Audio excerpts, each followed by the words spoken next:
ਸਤਿ ਸ਼੍ਰੀ ਅਕਾਲ, ਨਮਸਕਾਰ ਤੇ ਆਦਾਬ। ਮੈਂ ਹਾਂ ਹਰਜਿੰਦ ਕੌਰ ਮੰਗੜ ਤੇ ਤੁਸੀਂ ਦੇਖ ਰਹੇ ਹੋ ਇੰਡੋਸ ਟੀਵੀ। ਸਵਾਗਤ ਹੈ ਜੀ ਸਾਰਿਆਂ ਦਾ। ਡੇਲੀ ਬੁਲੇਟਿਨ ਦੀ ਸ਼ੁਰੂਆਤ ਲਈ ਸਾਡੇ ਨਾਲ ਜੁੜ ਚੁੱਕੇ ਨੇ ਸਿਡਨੀ ਤੋਂ ਪ੍ਰਭਜੋਤ ਸਿੰਘ ਸੰਧੂ, ਜੋ ਕਿ ਮਾਈਗ੍ਰੇਸ਼ਨ ਕੰਸਲਟੈਂਟ ਨੇ ਤੇ ਪੰਜਾਬੀ ਕਮਿਊਨਿਟੀ ਨਾਲ ਕਾਫੀ ਲੰਮੇ ਸਮੇਂ ਤੋਂ ਜੁੜੇ ਹੋਏ ਨੇ। ਪ੍ਰਭਜੋਤ ਸੰਧੂ ਜੀ, ਤੁਹਾਡਾ ਬਹੁਤ-ਬਹੁਤ ਸਵਾਗਤ ਹੈ ਇੰਡੋਸ ਟੀਵੀ ਤੇ। ਜੀ ਸਤਿ ਸ਼੍ਰੀ ਅਕਾਲ ਜੀ। ਇੰਡੋਸ ਟੀਵੀ ਦੇਖ ਰਹੇ ਸਾਰੇ ਦਰਸ਼ਕਾਂ ਨੂੰ ਮੇਰੇ ਵੱਲੋਂ ਪਿਆਰ ਭਰੀ ਸਤਿ ਸ਼੍ਰੀ ਅਕਾਲ। ਸੰਧੂ ਸਾਹਿਬ, ਜਨਗਣਨਾ 10 ਅਗਸਤ ਆਸਟ੍ਰੇਲੀਆ ਦੇ ਵਿੱਚ ਹੋਣ ਜਾ ਰਹੀ ਹੈ। ਬਹੁਤ ਸਾਰੇ ਸ਼ੰਕੇ ਨੇ ਜੀ ਲੋਕਾਂ ਦੇ, ਬਹੁਤ ਸਾਰੇ ਕੁਐਸਚਨਸ ਆ ਰਹੇ ਨੇ ਕਿ ਕਿਸ ਤਰੀਕੇ ਨਾਲ ਫਾਰਮ ਭਰਿਆ ਜਾ ਸਕਦਾ ਹੈ। ਮੈਂ ਤੁਹਾਡੇ ਤੋਂ 1 ਬਾਏ 1 ਕੁਐਸਚਨ ਪੁੱਛਾਂਗੀ ਜੀ, ਤੁਸੀਂ ਪਲੀਜ਼ ਇਹਨਾਂ ਕੁਐਸਚਨਾਂ ਦਾ ਨਿਵਾਰਨ ਕਰੋ। ਸਭ ਤੋਂ ਪਹਿਲਾਂ ਤਾਂ ਇਹ ਦੱਸੋ ਜੀ ਕਿ ਸਟੂਡੈਂਟ ਇਸ ਫਾਰਮ ਨੂੰ ਭਰ ਸਕਦੇ ਨੇ?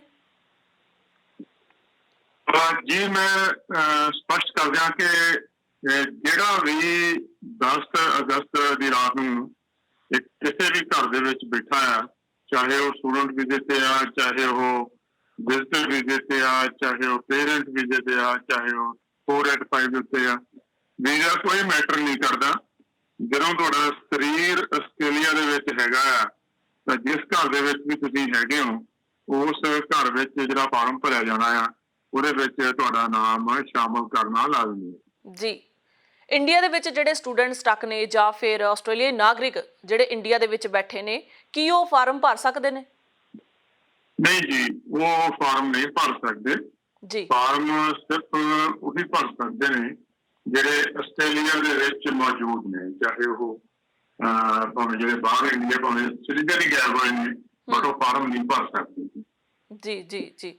ਇੱਕ ਹੋਰ ਸਵਾਲ ਜਿਹੜਾ ਲੋਕਾਂ ਵੱਲੋਂ ਪੁੱਛਿਆ ਜਾ ਰਿਹਾ ਕਿ ਫਾਰਮ ਨੂੰ ਕਿਵੇਂ ਭਰਨਾ ਹੈ? ਫਾਰਮ ਦੇਖੋ, ਜਦੋਂ ਤੁਹਾਡੇ ਕੋਲ ਫਾਰਮ ਆ ਜਾਏਗਾ ਨਾ, ਉਹਦੇ ਵਿੱਚ ਵੱਖ-ਵੱਖ ਕਾਲਮ ਉਹਦੇ ਵਿੱਚ ਦਰਜ ਨੇ।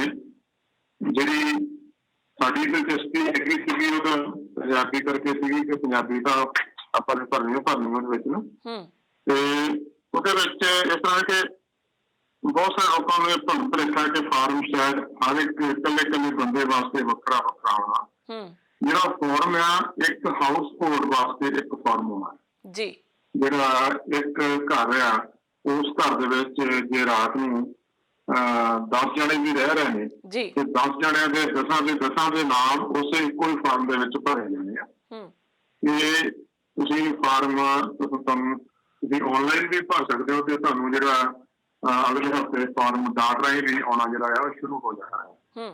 ਠੀਕ ਹੈ ਜੀ। ਤਾਂ ਉਹਦੇ ਵਿੱਚ ਇੱਕੋ ਹੀ ਫਾਰਮ ਦੇ ਵਿੱਚ ਜਿੰਨੇ ਵੀ ਜੀਅ ਘਰ ਦੇ ਵਿੱਚ ਹੈਗੇ ਨੇ, ਚਾਹੇ ਉਹ ਅਡਲਟ ਆ, ਚਾਹੇ ਬੱਚਾ ਆ, ਚਾਹੇ ਬਜ਼ੁਰਗ ਆ, ਚਾਹੇ ਕਿਸੇ ਵੀ ਵੀਜ਼ੇ ਦੇ ਉੱਤੇ ਆ, ਜਾਂ ਤੁਹਾਨੂੰ ਕੋਈ ਮਿਲਣ ਵਾਸਤੇ ਆਇਆ ਹੋਇਆ ਆ ਮਿਸਾਲ ਦੇ ਤੌਰ ਦੇ ਉੱਤੇ, ਜੇ ਉਹ 10 ਤਰੀਕ ਦੀ ਰਾਤ ਨੂੰ ਜਿਹੜੇ ਵੀ ਘਰ ਦੇ ਵਿੱਚ ਹੈਗਾ ਆ, ਉਸ ਘਰ ਵਾਲੇ ਫਾਰਮ ਦੇ ਵਿੱਚ ਉਹਦਾ ਨਾਮ ਦਰਜ ਕਰਨਾ ਜਿਹੜਾ ਹੈ ਉਹ ਜ਼ਰੂਰੀ ਹੈ ਜੀ। ਸੰਧੂ ਸਾਹਿਬ, ਕਈ ਅਰਸੇ ਤੋਂ, ਕਈ ਸਮੇਂ ਤੋਂ ਲੋਕੀ ਇਹ ਸੋਚਦੇ ਨੇ ਕਿ ਜਦੋਂ ਵੀ ਜਨਗਣਨਾ ਹੁੰਦੀ ਹੈ ਤਾਂ ਜਦੋਂ ਆਪਾਂ ਉਹਦੇ 'ਚ ਆਪਣੀ ਪ੍ਰਾਈਵੇਟ ਇਨਫੋਰਮੇਸ਼ਨ ਭਰਦੇ ਹਾਂ, ਖਾਸ ਕਰਕੇ ਨਾਮ, ਆਪਣਾ ਪਤਾ, ਧਰਮ, ਜਾਤੀ, ਸਾਰਾ ਕੁਝ, ਲੋਕਾਂ ਨੂੰ ਸ਼ਾਇਦ ਇਹ ਵਹਿਮ ਹੈ ਕਿ ਇਹ ਜਿਹੜੀ ਜਾਣਕਾਰੀ ਹੈ ਸਰਕਾਰ ਦੇ ਜਾਂ ਪੁਲਿਸ ਦੇ ਹੱਥਾਂ 'ਚ ਚਲੇ ਜਾਂਦੀ ਹੈ। ਕਈ ਲੋਕ ਘਬਰਾਉਂਦੇ ਨੇ, ਡਰਦੇ ਨੇ ਫਾਰਮ ਭਰਨ ਨੂੰ ਕਿ ਅਸੀਂ ਆਪਣੀ ਜਿਹੜੀ ਸਹੀ ਜਾਣਕਾਰੀ ਨਹੀਂ ਭਰਨੀ ਹੈ। ਇਸ ਬਾਰੇ ਵੀ ਲੋਕਾਂ ਦਾ ਭੁਲੇਖਾ ਜ਼ਰੂਰ ਦੂਰ ਕਰੋ। ਨਹੀਂ, ਇਹ ਜਿਹੜੀ ਜਨਗਣਨਾ ਦਾ ਮਤਲਬ ਇਹ ਆ ਕਿ ਇਹ ਵਾਲਾ ਜਿਹੜਾ ਵੇਰਵਾ ਤੁਹਾਡਾ ਇਕੱਠਾ ਕੀਤਾ ਜਾਣਾ ਆ, ਇਹ ਸਰਕਾਰ ਜਿਹੜੀ ਆ ਨਾ ਉਹਦੀ ਵਰਤੋਂ ਕਰਦੀ ਆ ਸਿਰਫ ਆਉਣ ਵਾਲੇ ਦਿਨਾਂ ਦੇ ਵਿੱਚ ਜਿਹੜੀਆਂ ਆਪਣੇ ਲੋਕਾਂ ਨੂੰ ਸਹੂਲਤਾਂ ਦਿੱਤੀਆਂ ਜਾਣੀਆਂ ਨੇ, ਜਿਹੜੀਆਂ ਸਰਵਿਸ ਦਿੱਤੀਆਂ ਜਾਣੀਆਂ ਨੇ, ਜਿਹੜੇ ਆਉਣ ਵਾਲੀਆਂ ਨੀਤੀਆਂ ਘੜੀਆਂ ਜਾਣੀਆਂ ਨੇ, ਕਿ ਆਉਣ ਵਾਲੇ 5 ਸਾਲਾਂ ਦੇ ਵਿੱਚ ਅਸੀਂ ਕਿਸ ਤਰ੍ਹਾਂ ਦੀਆਂ ਜਿਹੜੀਆਂ ਸਹੂਲਤਾਂ ਜਾਂ ਸਰਵਿਸਿਜ਼ ਆ ਲੋਕਾਂ ਨੂੰ ਪ੍ਰੋਵਾਈਡ ਕਰਨੀਆਂ। ਇਹ ਤੁਹਾਡੇ ਵੇਰਵੇ ਜਿਹੜੇ ਆ, ਦਿੱਤੇ ਹੋਏ ਵੇਰਵੇ, ਉਹਦੇ ਵਾਸਤੇ ਉਹਨਾਂ ਦੀ ਮਦਦ ਕਰਦੇ ਆ। ਬਾਕੀ ਜਿਹੜਾ ਆਸਟ੍ਰੇਲੀਆ ਦਾ ਪ੍ਰਾਈਵੇਸੀ ਲਾਅ ਆ, ਉਹ ਤੁਹਾਡੀ ਮਰਜ਼ੀ ਤੋਂ ਬਗੈਰ ਤੁਹਾਡਾ ਕੋਈ ਵੀ ਜਾਣਕਾਰੀ ਕਿਸੇ ਹੋਰ ਸੰਸਥਾ ਨਾਲ ਜਾਂ ਕਿਸੇ ਨਾਲ ਸਾਂਝੀ ਨਹੀਂ ਕੀਤੀ ਜਾ ਸਕਦੀ। ਇਹਦਾ ਨਿਰੋਲ ਮਕਸਦ ਇਹ ਆ ਕਿ ਅਸੀਂ ਇਹ ਵੇਖ ਸਕੀਏ ਕਿ ਸਾਡੇ ਕੋਲ ਪਾਪੂਲੇਸ਼ਨ ਕਿੰਨੀ ਆ, ਉਹਦੇ ਵਿੱਚੋਂ ਕਿੰਨੇ ਕਿਹੜੀ ਬੋਲੀ ਬੋਲਣ ਵਾਲੇ ਨੇ, ਕਿੰਨੇ ਕਿਹੜੇ ਧਰਮ ਨਾਲ ਸੰਬੰਧਿਤ ਨੇ, ਤਾਂ ਕਿ ਆਉਣ ਵਾਲੇ 5 ਸਾਲਾਂ ਦੀਆਂ ਜਿਹੜੀਆਂ ਨੀਤੀਆਂ ਨੇ ਉਹ ਸਰਕਾਰ ਉਸ ਹਿਸਾਬ ਨਾਲ ਨਿਰਧਾਰਿਤ ਕਰ ਸਕੇ। ਜੀ। ਸੰਧੂ ਸਾਹਿਬ, ਇੱਕ ਅਪੀਲ ਹੈ ਕਿ 5 ਸਾਲਾਂ ਬਾਅਦ ਇਹ ਜਨਗਣਨਾ ਹੋ ਰਹੀ ਹੈ ਤੇ ਲੋਕਾਂ ਨੂੰ ਇਹ ਜਿਹੜੀਆਂ ਚੀਜ਼ਾਂ ਜਾਂ ਉਹਨਾਂ ਦੇ ਸਵਾਲ ਸੀਗੇ, ਖਾਸ ਕਰਕੇ ਹੁਣ ਤੁਸੀਂ ਕਾਫੀ ਸਵਾਲ ਜਿਹੜੇ ਹੈਗੇ ਨੇ ਕਲੀਅਰ ਕਰ ਦਿੱਤੇ ਨੇ, ਪਰ ਇਸ ਬਾਰੇ ਇਹ ਜ਼ਰੂਰ ਦੱਸੋ ਕਿ ਇਸ ਦੀ ਲੋੜ ਕਿਉਂ ਹੈ? ਇਹ ਜ਼ਰੂਰਤ ਹੈ ਜੀ। ਦੇਖੋ ਹਰ ਦੇਸ਼ ਦੀ ਸਰਕਾਰ ਆਪਣੀ ਜਨਗਣਨਾ ਜਿਹੜੀ ਆ ਸਮੇਂ-ਸਮੇਂ ਤੇ ਕਰਾਉਂਦੀ ਰਹਿੰਦੀ ਆ, ਔਰ ਇਹਦਾ ਮਕਸਦ ਸਿਰਫ ਇਹੀ ਹੁੰਦਾ ਹੈ ਕਿ ਅਸੀਂ ਪਾਪੂਲੇਸ਼ਨ ਦੇ ਹਿਸਾਬ ਨਾਲ ਆਉਣ ਵਾਲੇ ਸਮੇਂ ਦੀਆਂ ਜਿਹੜੀਆਂ ਨੇ ਉਹਨਾਂ ਨੀਤੀਆਂ ਨੂੰ ਅਸੀਂ ਨਿਰਧਾਰਿਤ ਕਰਦੇ, ਕਿੱਦਾਂ ਅਸੀਂ ਲੋਕ ਭਲਾਈ ਵਾਸਤੇ, ਕਿੱਦਾਂ ਆਪਣੇ ਦੇਸ਼ ਦੇ ਨਾਗਰਿਕਾਂ ਵਾਸਤੇ, ਕਿੱਦਾਂ ਆਪਣੇ ਦੇਸ਼ ਦੇ ਬਸ਼ਿੰਦਿਆਂ ਵਾਸਤੇ, ਰਹਿਣ ਵਾਲਿਆਂ ਵਾਸਤੇ ਅਸੀਂ ਆਉਣ ਵਾਲੇ 5 ਸਾਲਾਂ ਦੇ ਵਿੱਚ ਅਸੀਂ ਕਿਸ ਤਰ੍ਹਾਂ ਦੀਆਂ ਨੀਤੀਆਂ ਘੜਨੀਆਂ ਨੇ। ਇਹਦਾ ਮਕਸਦ ਤੁਹਾਡੀ ਕੋਈ ਨਿੱਜੀ ਜਾਣਕਾਰੀ ਕਿਸੇ ਹੋਰ ਮਕਸਦ ਵਾਸਤੇ ਵਰਤਣਾ ਨਹੀਂ ਹੁੰਦਾ। ਲੋੜ ਸਿਰਫ ਸਰਕਾਰ ਨੇ ਆਪਣੀਆਂ ਨੀਤੀਆਂ ਘੜਨ ਵਾਸਤੇ ਇਹ ਜਾਣਕਾਰੀ ਜਿਹੜੀ ਆ ਉਹ ਇਕੱਤਰ ਕਰਨੀ ਹੁੰਦੀ ਆ। ਸੋ ਇਹ ਤੁਹਾਨੂੰ ਜਿਹੜੀ ਆ ਉਹ ਆਪਣੀ ਸਾਰੀ ਜਿਹੜੀ ਜਾਣਕਾਰੀ ਆ ਬੜੇ ਇਹਤਿਆਤ ਨਾਲ ਸਾਰੀ ਜਾਣਕਾਰੀ ਭਰ ਕੇ ਇਮਾਨਦਾਰੀ ਨਾਲ ਦੇਣੀ ਚਾਹੀਦੀ ਆ। ਇਹਦੇ ਵਿੱਚ ਇਹ ਬਿਲਕੁਲ ਦਿਮਾਗ ਚ ਨਹੀਂ ਰਿਹਾ ਕਿ ਤੁਹਾਡੀ ਜਿਹੜੀ ਆ ਦਿੱਤੀ ਹੋਈ ਜਾਣਕਾਰੀ ਦੀ ਦੁਰਵਰਤੋਂ ਕਰਕੇ ਤੁਹਾਨੂੰ ਕੋਈ ਨੁਕਸਾਨ ਪਹੁੰਚਾਇਆ ਜਾਊਗਾ। ਇਸ ਜਾਣਕਾਰੀ ਨੂੰ ਜੇ ਵਰਤਿਆ ਜਾਣਾ ਤਾਂ ਤੁਹਾਡੀ ਬਿਹਤਰੀ ਵਾਸਤੇ ਹੀ ਵਰਤਿਆ ਜਾਣਾ ਆ। ਇਹਨੂੰ ਕਿਸੇ ਹੋਰ ਵੀਜ਼ੇ ਦੇ ਵਾਸਤੇ ਜਾਂ ਕਿਸੇ ਨੂੰ ਪੜ੍ਹਨ ਪੜ੍ਹਾਉਣ ਵਾਸਤੇ ਏਦਾਂ ਦੇ ਵਾਸਤੇ ਨਹੀਂ ਵਰਤਿਆ ਜਾਂਦਾ। ਜੀ ਸੰਧੂ ਸਾਹਿਬ, ਗੱਲ ਕਰ ਲੈਣੇ ਕੋਵਿਡ-19 ਦੀ। ਜੇਕਰ ਗੱਲ ਕੀਤੀ ਜਾਵੇ ਬ੍ਰਿਸਬੇਨ ਦੀ, ਤਾਂ 2 ਬੈਕਪੈਕਰਸ ਦੀ ਗੱਲ ਕੀਤੀ ਜਾ ਰਹੀ ਹੈ ਕਿ 2 ਬੈਕਪੈਕਰਸ ਆਏ ਸਨ ਜਿਨ੍ਹਾਂ ਨੇ 4 ਦਿਨਾਂ ਤੋਂ ਅਲੱਗ-ਅਲੱਗ ਥਾਵਾਂ ਦੇ ਉੱਤੇ ਸ਼ਿਰਕਤ ਕੀਤੀ ਤੇ ਨਾਲ ਜਿਹੜੇ ਪ੍ਰਭਾਵਿਤ ਲੋਕ ਸਨ 50 ਲੋਕ, ਉਹਨਾਂ ਨੂੰ ਨਾਲ ਦੀ ਨਾਲ ਗਵਰਨਮੈਂਟ ਨੇ ਕਰ ਲਿਆ ਜੀ, ਕੈਪਚਰ ਕਰ ਲਿਆ ਤੇ ਉਹਨਾਂ ਨੂੰ ਆਈਸੋਲੇਟ ਕਰ ਦਿੱਤਾ ਗਿਆ 50 ਦੇ 50 ਨੂੰ। ਤੁਸੀਂ ਸਿਡਨੀ ਨਿਊ ਸਾਊਥ ਵੇਲਸ ਵਿੱਚ ਬੈਠੇ ਹੋ, ਲਗਾਤਾਰ ਕੇਸ ਆ ਰਹੇ ਨੇ, ਸੈਂਕੜਿਆਂ ਦੇ ਹਿਸਾਬ ਦੇ ਨਾਲ ਆ ਰਹੇ ਨੇ। ਤੁਹਾਡੇ 1 ਮਹੀਨੇ ਦੀ ਜਿਹੜੀ ਲੋਕਡਾਊਨ ਹੈ ਹੋਰ ਵਧਾ ਦਿੱਤੀ ਗਈ ਹੈ। ਸੋ ਕੁੱਲ ਮਿਲਾ ਕੇ ਲੋਕਾਂ ਦਾ ਕਿਹੋ ਜਿਹਾ ਰੁਝਾਨ ਹੈ ਉੱਥੇ? ਜਿਵੇਂ ਕਿ ਦੇਖਿਆ ਜਾ ਰਿਹਾ ਕਿ ਵਿਕਟੋਰੀਆ ਜਾਂ ਫਿਰ ਬ੍ਰਿਸਬੇਨ, ਉਸ ਤੋਂ ਪਹਿਲਾਂ ਸਾਊਥ ਐਡੀਲੇਡ ਦੇ ਵਿੱਚ ਵੀ ਰੋਸ ਮੁਜ਼ਾਹਰੇ ਹੋ ਚੁੱਕੇ ਨੇ। ਕਿਹੋ ਜਿਹਾ ਅਸਰ ਦਿਖਾਈ ਦੇ ਰਿਹਾ? ਲੋਕ ਕਿਸ ਤਰ੍ਹਾਂ ਦੀ ਪ੍ਰਤੀਕਿਰਿਆ ਦੇ ਰਹੇ ਨੇ? ਦੇਖੋ, ਇਹ ਲੋਕੀ ਫਰਸਟ੍ਰੇਸ਼ਨ ਦੇ ਵਿੱਚੋਂ ਮੁਜ਼ਾਹਰੇ ਕਰ ਰਹੇ ਨੇ, ਫਰਸਟ੍ਰੇਸ਼ਨ ਦੇ ਵਿੱਚੋਂ, ਕਿਉਂਕਿ ਲੋਕੀ ਇਸ ਤਰ੍ਹਾਂ ਦੀ ਉਹਨਾਂ ਨੂੰ ਆਦਤ ਨਹੀਂ ਹੈਗੀ ਘਰਾਂ ਦੇ ਵਿੱਚ ਬੈਠਣ ਦੀ। ਪਰ ਜਦੋਂ ਕਿਤੇ ਕੋਈ ਕੁਦਰਤੀ ਮੁਸੀਬਤ ਆਉਂਦੀ ਆ, ਕੁਦਰਤੀ ਆਫਤ ਆਉਂਦੀ ਆ, ਜੇ ਅਸੀਂ ਉਹਦੇ ਨਾਲ ਨਜਿੱਠਣ ਵਾਸਤੇ ਅਸੀਂ ਜਿਹੜੀਆਂ ਸਰਕਾਰ ਦੀਆਂ ਨੀਤੀਆਂ ਨੇ, ਸਰਕਾਰ ਦੇ ਜਿਹੜੇ ਕੋਈ ਹਦਾਇਤਾਂ ਨੇ ਉਹਨਾਂ ਦੀ ਪਾਲਣਾ ਨਹੀਂ ਕਰਾਂਗੇ ਤਾਂ ਅਸੀਂ ਆਪਣੇ ਆਪ ਵਾਸਤੇ ਮੁਸੀਬਤ ਮੁੱਲ ਲੈ ਰਹੇ ਹੋਵਾਂਗੇ। ਸੋ ਜਿਹੜੀ ਇਹ ਇਸ ਤਰ੍ਹਾਂ ਦੀ ਬਿਮਾਰੀ ਆ ਕਿ ਇਹਦਾ ਇਲਾਜ ਸਿਵਾਏ ਆਈਸੋਲੇਸ਼ਨ ਤੋਂ ਹੋਰ ਕੋਈ ਹੱਲ ਦੀ ਘੜੀ ਹੈ ਨਹੀਂਗਾ। ਵੈਕਸੀਨੇਸ਼ਨ ਜਿਹੜੀ ਆ ਬੜੀ ਤੇਜ਼ੀ ਨਾਲ ਸਰਕਾਰ ਉਪਲਬਧ ਕਰਾ ਰਹੀ ਆ। ਸਾਡੇ ਮੈਡੀਕਲ ਸੈਂਟਰਾਂ ਤੋਂ ਇਲਾਵਾ ਗੁਰੂ ਘਰ ਦੇ ਵਿੱਚ ਵੀ ਉਹਨਾਂ ਨੇ ਜਿਹੜੀ ਟੀਮ ਨੇ ਆ ਕੇ ਲਗਭਗ 200 ਦੇ ਲੋਕਾਂ ਨੂੰ ਪਿਛਲੇ ਹਫ਼ਤੇ ਵੈਕਸੀਨੇਸ਼ਨ ਕੀਤੀ ਸੀਗੀ ਤੇ 200 ਲੋਕਾਂ ਨੂੰ ਉਹਨਾਂ ਨੇ ਅੱਜ ਵੈਕਸੀਨੇਸ਼ਨ ਕੀਤੀ ਆ। ਸਰਕਾਰ ਵੱਲੋਂ ਇਸ ਪੱਧਰ ਦੇ ਉੱਤੇ ਆਪਣੇ ਜਿਹੜੇ ਯਤਨ ਜਾਰੀ ਨੇ, ਔਰ ਜਿਹੜੇ ਲੋਕਾਂ ਨੂੰ ਖਾਣ ਪੀਣ ਤੋਂ ਦਿੱਕਤ ਆ ਰਹੀ ਹੈ ਉਹਨਾਂ ਵਾਸਤੇ ਜਿਹੜੀ ਆ ਉਹ ਸਰਕਾਰ ਪੇਮੈਂਟ ਦੇਣ ਦਾ ਵੀ ਪ੍ਰਬੰਧ ਕਰ ਰਹੀ ਹੈ। ਪਰ ਜਿਹੜੇ ਬਹੁਤ ਸਾਰੇ ਜਿਹੜੇ ਲੋਕ ਨੇ ਜਿਹੜੇ ਵਿਚਾਰੇ ਰੋਜ਼ ਕਮਾ ਕੇ ਜਿਹੜੇ ਵਿਦਿਆਰਥੀ ਖਾਣ ਵਾਲੇ ਸੀਗੇ, ਉਹਨਾਂ ਵਾਸਤੇ ਬੜੀ ਮੁਸ਼ਕਲ ਆ ਰਹੀ ਹੈ। ਜਿਹੜੀਆਂ ਸਮਾਜ ਸੇਵੀ ਸੰਸਥਾਵਾਂ ਨੇ ਉਹਨਾਂ ਦੇ ਖਾਣ ਪੀਣ ਦਾ ਬੰਦੋਬਸਤ ਕਰ ਰਹੀਆਂ ਨੇ। ਸੋ ਇਸ ਬਿਮਾਰੀ ਦੇ ਦੌਰਾਨ ਬਜਾਏ ਗੁੱਸਾ ਕੱਢਣ ਦੇ ਸਾਨੂੰ ਕੋਆਪਰੇਟ ਕਰਨ ਦੀ ਜ਼ਰੂਰਤ ਆ, ਕਿਉਂਕਿ ਜੇ ਅਸੀਂ ਕੋਆਪਰੇਟ ਨਹੀਂ ਕਰਾਂਗੇ ਤਾਂ ਅਸੀਂ ਇਹ ਬਿਮਾਰੀ ਨੂੰ ਹੋਰ ਸੱਦਾ ਦੇਵਾਂਗੇ।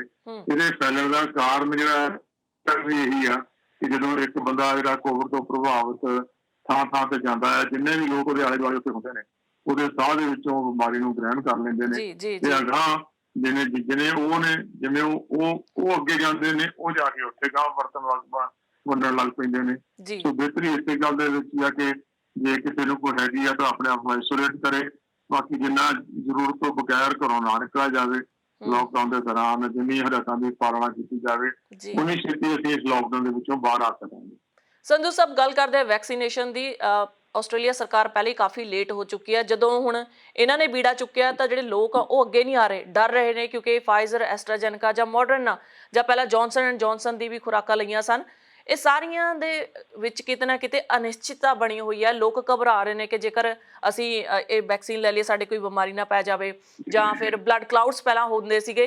ਤੇ ਬੜੀ ਦਿਲਚਸਪ ਗੱਲ ਸਾਹਮਣੇ ਆ ਰਹੀ ਹੈ ਆਸਟ੍ਰੇਲੀਅਨ ਸਰਕਾਰ ਦੀ, ਤੁਸੀਂ ਵੀ ਸੁਣਿਆ ਹੋਵੇਗਾ ਕਿ ਇਹਨਾਂ ਨੇ ਲੋਟਰੀ ਸਿਸਟਮ ਕੱਢਣ ਦੀ ਗੱਲ ਕੀਤੀ ਹੈ ਕਿ ਜੇਕਰ ਲੋਕੀ ਟੀਕੇ ਲਗਵਾਉਂਦੇ ਨੇ ਤਾਂ 10 ਲੋਕਾਂ ਨੂੰ ਉਹਦੇ ਵਿੱਚ ਸ਼ਾਮਲ ਕੀਤਾ ਜਾਵੇਗਾ ਤਾਂ $1 ਮਿਲੀਅਨ ਦੀ ਲੋਟਰੀ ਕੱਢੀ ਜਾਵੇਗੀ। ਸੋ ਉਤਸ਼ਾਹਿਤ ਕਰਨ ਲਈ ਇਹ ਚੀਜ਼ਾਂ ਕੀਤੀਆਂ ਜਾ ਰਹੀਆਂ ਨੇ।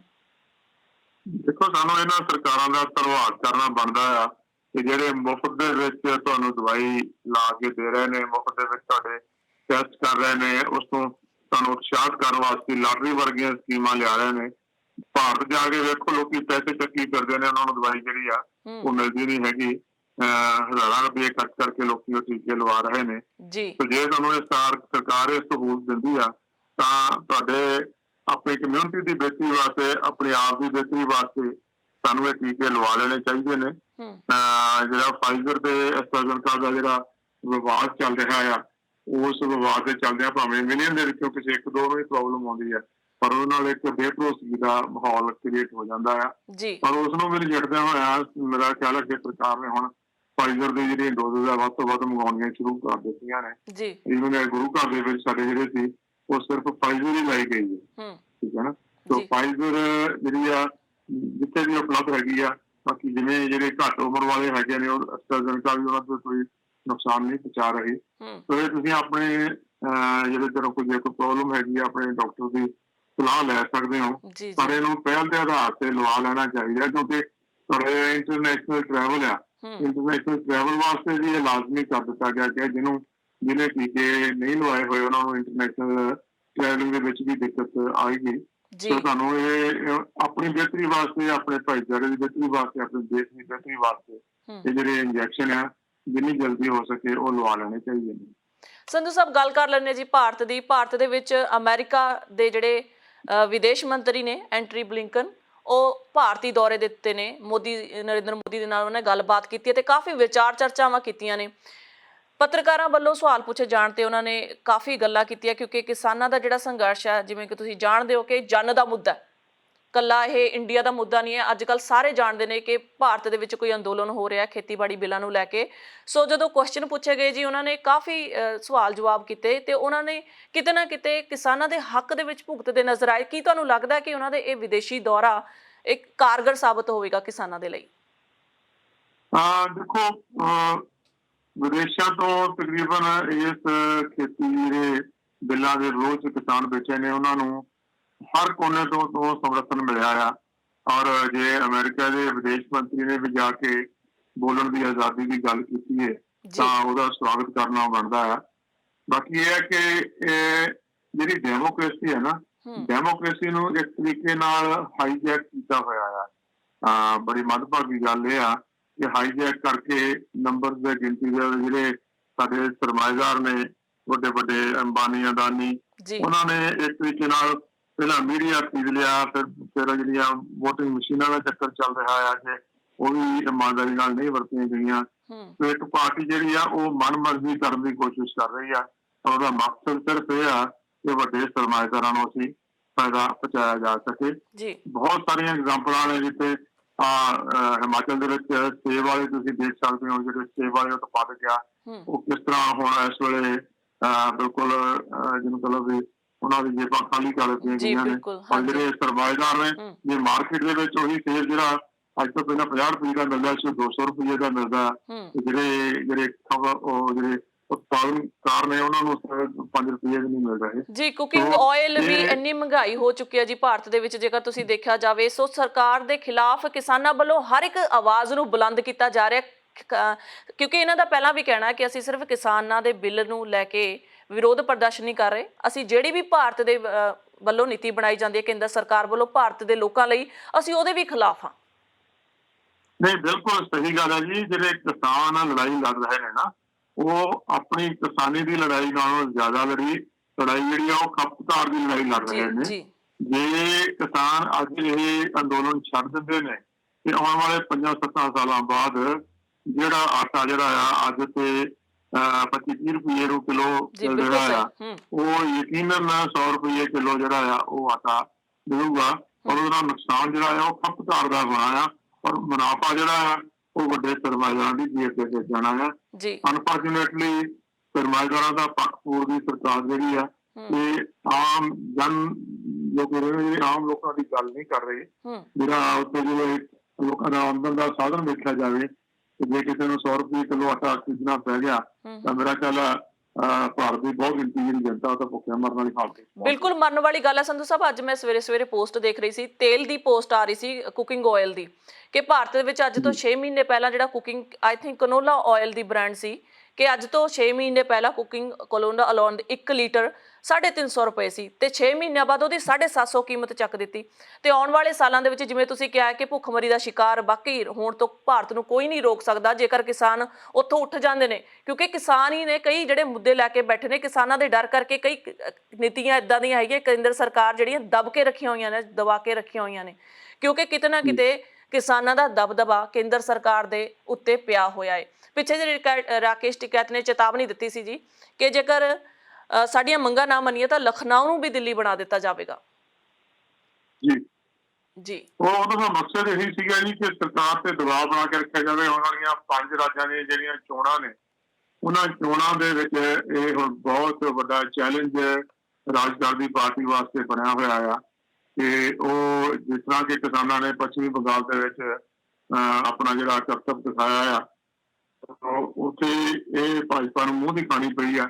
ਉਹੀ ਹਾਲਾਤ ਹੁਣ ਹੌਲੀ ਹੌਲੀ ਯੂਪੀ, ਪੰਜਾਬ ਔਰ ਜਿਹੜੇ ਉੱਤਰਾਖੰਡ ਵਗੈਰਾ ਜਿਹੜੀਆਂ ਰਾਜਾਂ ਦੀ ਚੋਣਾਂ ਹੋਣ ਜਾ ਰਹੀਆਂ ਨੇ, ਉੱਥੇ ਜੋ ਦਿਸ ਰਿਹਾ ਆ ਉਹ ਦਿਸ ਇਹੀ ਰਿਹਾ ਹੈ ਕਿ ਜੇ ਕੋਈ ਵੋਟਰ ਮਸ਼ੀਨਾਂ ਵਿੱਚ ਗੜਬੜੀ ਨਾ ਕੀਤੀ ਗਈ ਤਾਂ ਕੋਈ ਆਸਾਰ ਨਹੀਂ ਹੈਗੇ ਕਿ ਭਾਜਪਾ ਇਹਨਾਂ ਰਾਜਾਂ ਦੇ ਵਿੱਚ ਦੁਬਾਰਾ ਜਿੱਤ ਕੇ ਅੱਗੇ ਆ ਸਕੇ। ਸੋ ਉਹ ਵੀ ਬੀਜੇਪੀ ਦੇ ਵੀ ਜਿਹੜੇ ਸਿਆਣੇ ਸਿਰ ਨੇ ਉਹ ਸੋਚ ਰਹੇ ਨੇ, RSS ਵਾਲੇ ਵੀ ਸੋਚ ਰਹੇ ਨੇ, ਬਟ ਇਹ ਹੁਣ ਸਭ ਦੇ ਮੂੰਹ ਖੋਲ ਕੇ ਲਈ ਬਣੀ ਹੋਈ ਗੱਲ ਕਿ ਵੀ ਉਹ ਦੇਸ਼ ਤੋਂ ਪਿੱਛੇ ਹਟਦੇ ਨੇ ਤੇ ਫਿਰ ਉਹਨਾਂ ਦਾ ਪ੍ਰਭਾਵ ਸਾਰਾ ਖਤਮ ਹੁੰਦਾ ਆ।